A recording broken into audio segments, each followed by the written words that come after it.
No, right? I was like, that came on, I'm like, wow, I must have said something really cool. Record scratch. Yeah, thanks for coming out, guys. Thank you. So, my question, I'm from Boston, and I know that you spent a lot of time in Boston. 8 years. You have no accent.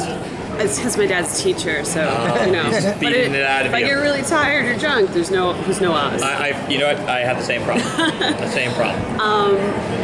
How much of John Barrowman is there going to be?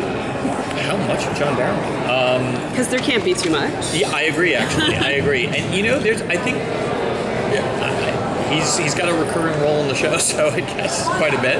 I mean, he's terrific. And he's the word I always, the word that always comes to my mind whenever I see dailies with him is magnetic. Mm-hmm. He's just incredibly magnetic. And I think for me, the thing that I've enjoyed the most about watching his performances are every time he interacts with a different member of our cast, it's a special event.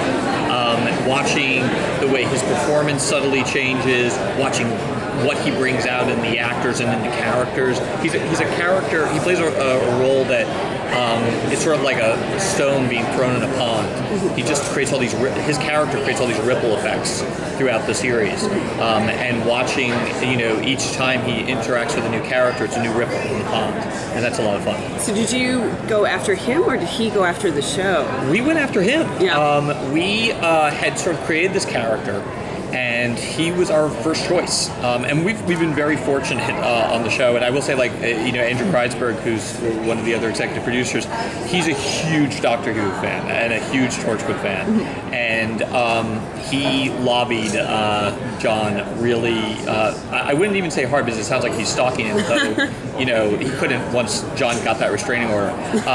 But he basically explained sort of where we're coming from. And the thing is, with the nature of this character that John plays, we basically said, you've got to take a leap of faith, because, the characters, hasn't appeared on the show.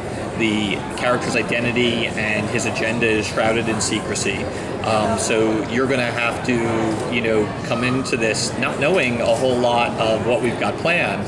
And he said, the producers of Torchwood said the same thing to me. Said, take a leap of faith, and I did, and that worked out pretty well. So, with luck, things will work out equally well for this show and this character. How difficult is it to create a series where this character has already been established in television, but you have the comic book, so you're basically saying, you know what, put that over to the side, and now we're going to tell this story? I think like most things in life and most things in art, there's pros and cons. On the one hand, it's always nice to have a decade's worth of pre-existing material to draw from. On the other hand, you're also competing against decades worth of pre-existing conceptions about the character and the way the character is executed. I think at the end of the day, what you just have to do is you have to take inspiration from the stuff that inspires you, and then go, okay, you know what, we're doing our own thing here, and trust that our creative instincts and our desire to be faithful but not religiously faithful to the source material will carry the day. What was the starting point I would say, probably the two seminal works for the Green Arrow comic that sort of kicked us off were Mike Grell's Longbow Hunters, which really serves as the point of inspiration for the present day aspect of the show. A very grounded, very realistic take on the character. And then Andy Diggle and Jock's Green Arrow Year One served as what I call the proof of concept for this idea to tell the flashback stories in every episode. So we were like, well, can you tell 5 years worth of story on that deserted island that Oliver's on? And Year One, answers that question pretty definitively. Yes, you can. So those were the two works that we, found ourselves referencing the most when we were breaking the pilot. So you guys, obviously it was well received, huge, most watched show in 3 years, best premiere since Vampire Diaries.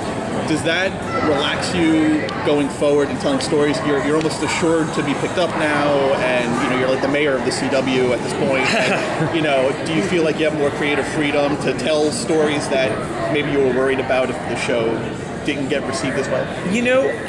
I will say, Greg, Andrew, and we never approach it from a standpoint of, okay, we'll be conservative and then we'll, break it out if the show's a hit.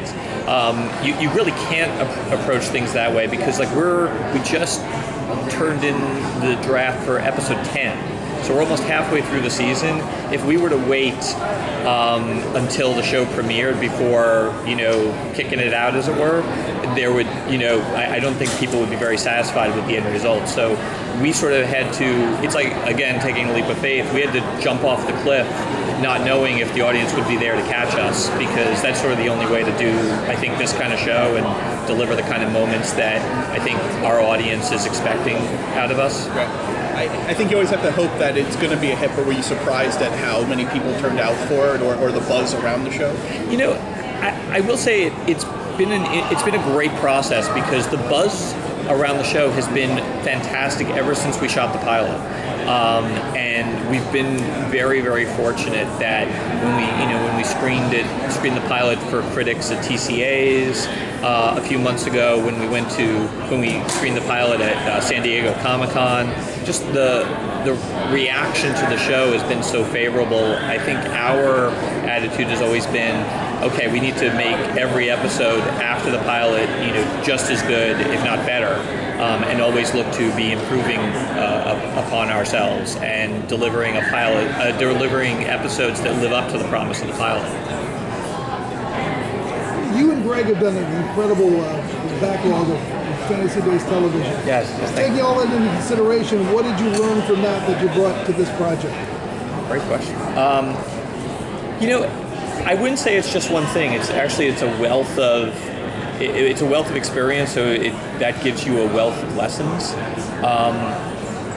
I think for us, it goes from everything from breaking character arcs to to how to produce television that sort of looks better than your average TV show, because obviously these kinds of shows really require high production values. I'll say, just in terms of a specific lesson, when I worked on Flash Forward, I learned, I think the hard way, that the audience these days is looking for answers and for plot to move forward a lot faster than earlier shows. I like to say, like, other shows with heavy mythology sort of have worn out our welcome.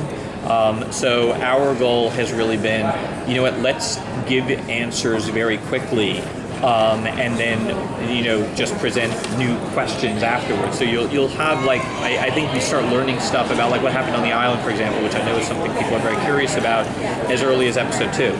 I think people hopefully will be pleasantly surprised, and just surprised on a story perspective by, wow, oh my God, they did that in episode 2 already, and so forth and so on. We always, try to we're moving through so much story, in terms of reveals and plot twists and everything, that we never take our foot off the gas. But I think that's something you need to do in this day and age, and that's one of the things we learned in prior shows.